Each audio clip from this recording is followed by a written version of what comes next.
What do you think people misunderstand? I had a different answer. That's fine. I'm gonna pushing me out the door saying, you can do it. You can go for it though. Well, look who I'm sitting here with. Ralph Musitano, the infamous Realtor. Infamous. Welcome. Thank you. So, It's nice being here. tell with us, you. how long have you been doing real estate, Ralph? I've been doing it 55 years. I started in November 1969. Look at the memory. See that? Still have it. Sharp as a whip. And I can tell you the first house I sold, Really? 85 Burlington Street West, for $7,200. Wow. That's good. Goes to show the memory's still sharp regardless. We won't get into your age because you want to keep that your own little secret. But in the meantime, with over 5 decades in real estate, tell us what's one thing that's changed dramatically and one thing that will never change. All of the communications that we have today, it's an amazing feat with all the computers and with the stuff that you can do with them.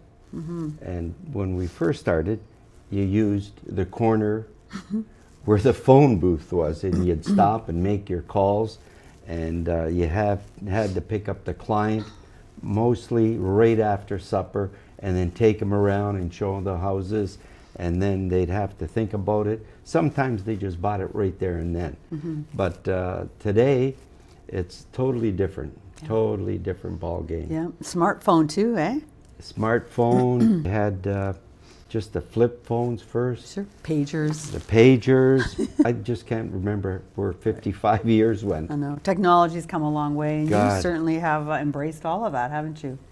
So what do you think people misunderstand the most about the real estate process today?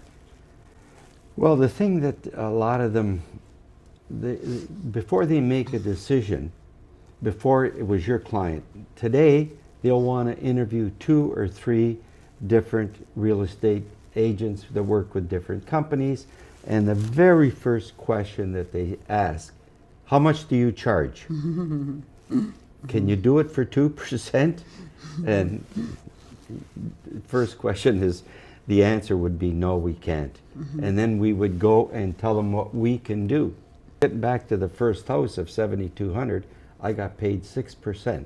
Well, listing yeah. and selling. Yeah. So today you got to fight for almost every penny. Sure. And It's very competitive, isn't it? very Yeah, competitive. right. Different agents, they'll charge different fees just to get the listing, and then hopefully the sale out of it. And you just keep going. It's I notice you don't turn much down, that's for sure. no, you take everything. Yeah, that's right. So when a client's unsure or hesitant, how do you help them make a decision that they'll feel good about long term?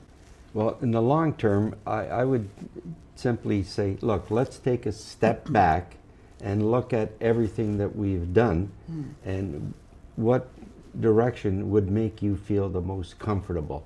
And that's the route that we should take for them. That's Because great. the client is very important, how you treat them, because you want, keyword, repeat business. Great. You want that. And how comfortable they are is important to you. Yeah, absolutely. Yeah. That shows, because they're the ones that are going to pay you in the long run. Right, and keep on referring you, and their Absolutely. families refer you, so Yeah, and that's the best, is that referral business. for sure. That's how you've lasted as long as you have, Exactly. families for sure. Yeah. So you've seen many different markets. What do you believe separates a smart move from an emotional move, and how do you help clients balance both? Well, the emotional move is the hardest because it could be the kids, the parents have passed away, and they grew up there, and etc. It's hard for them to part from that part of their lives with their parents, and how they watch their parents grow old and how they grow old. That's an emotional move. An intelligent move is when you've got three kids, you're going to need at least 4 bedrooms, and that's a necessary move. That's the difference Smart between move, the right? smart move. Yeah. A lot of people made emotional moves during COVID, and we saw that, right? It was unbelievable, in COVID. But it was tragic too, because a lot of people overpaid, Yes. and they're paying the price now. They are. They for sure that. are. For seeing that, Absolutely. for sure. Yeah. For sure. So, what legacy do you hope you're leaving behind, not just in the industry, but in the lives of the people you have helped? Well, the legacy I'd like to leave is that I did my job very well for the people that I helped, and if anybody needed help, I was there for them. You know, even if they chose another realtor after, but at least I had tried to help them, and that's if I could live that, that'd be great. Yeah, well, it appears to me you do live that, you know. Thank you. So my wild card question, the one you're not prepared in any way for, is you joined a team. You joined the Lynn Fee team. That was a big step for an individual agent that spent probably, 50 years of his career on his own? So what was that like for you to go from individual agent to a team, and what were the benefits, and were there any detractors? Well, the benefits, I'm not the quickest guy with the computer, but our support team is great.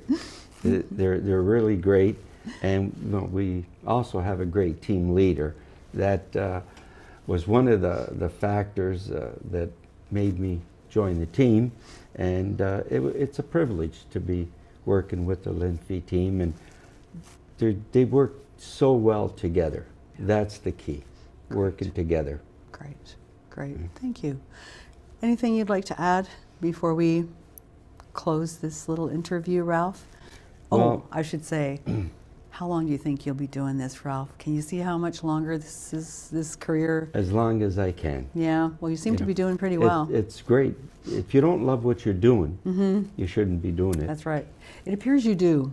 Yeah. I've just got to say, Ralph is the guy that will look down the street and see something that doesn't quite look right, and he'll go knock on a door, or he'll figure things out. And that's an old style of business, but it's something that we don't have a lot of anymore. So, got to give you a lot of credit for that. So, thanks, Well, you Ralph. enjoy it. And if you have a good deal and there's that sold sign on that street, knock on every door Sure. on that street, or go around the block and go around the other block, and especially if it's a nice day, what better thing to do than walk and talk to people? I wish everybody thought like that. Thank you, Ralph. Thanks for Thank you thanks for having that. me. We Thank you. appreciate you so you. very much. Thank you. You can let go. You can.